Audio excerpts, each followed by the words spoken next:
Hello bachcho, let's say this question.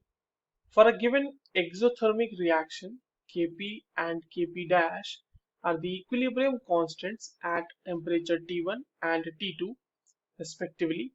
Assuming that the heat of reaction is constant in temperature range between T1 and T2, it is readily observed that options are Kp is equals to Kp dash, B says Kp is equals to 1 upon Kp dash, C says Kp is greater than Kp dash and D says Kp is less than Kp dash.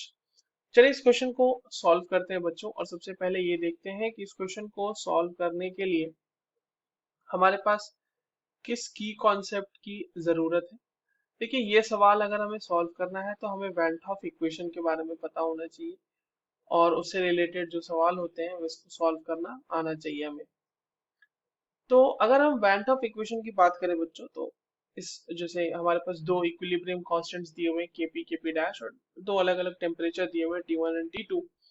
तो उसके लिए जो हम value लिखेंगे belt of equation का वो लिखेंगे log K P dash upon K P is equals to minus delta H upon 2.303 are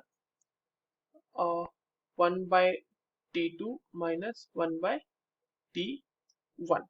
ठीक है, या फिर आप इसको इस तरह से भी लिख सकते हैं कि ये हो जाएगा minus delta H upon 2.303 R और थोड़ा सा ये T1 T2 वाले को सॉल्व कर लेते तो ये हो जाएगा T1 minus T2 divided by T2 into T1।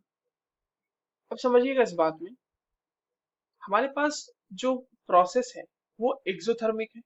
तो एक्सोथर्मिक का मतलब डेल्टा एच नेगेटिव, क्योंकि हमारे पास एक्सोथर्मिक प्रोसेस है। दूसरी चीज टेम्परेचर T1 से T2 ले जाया गया है।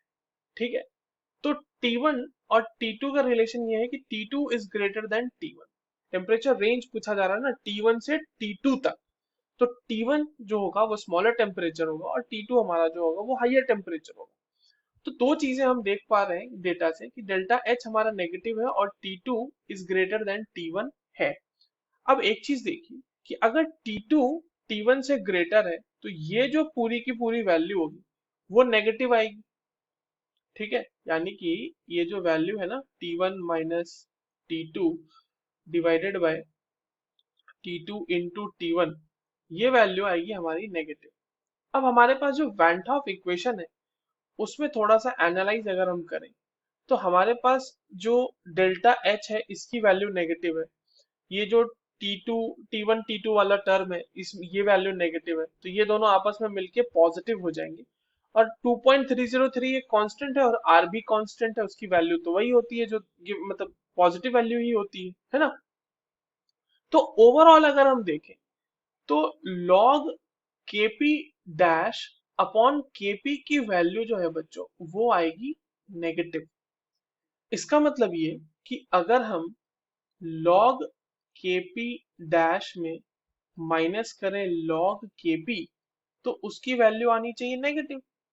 इससे हम ये जान पाएंगे कि लॉग केपी डैश की वैल्यू जो है वो छोटी होगी लॉग केपी से, तभी तो वैल्यू नेगेटिव आ रही है। और ये वैल्यू नेगेटिव कैसे आई, क्योंकि देखिए यहाँ पे नेगेटिव है, डेल्टा एच की वैल्यू नेगेटिव और ये T2 T1 वाला टर्म भी नेगेटिव, तो नेगेटिव नेगेटिव पॉजिटिव और हमारे पास एक नेगेटिव तो पहले से था। अब यहां से केपी डैश और केपी का रिलेशन क्या आ जाएगा कि KP dash is smaller than KP. तो ये रिलेशन हमसे पूछा गया था and this is given in the option number C. So the correct answer is option C. I hope you understood this well. All the very best.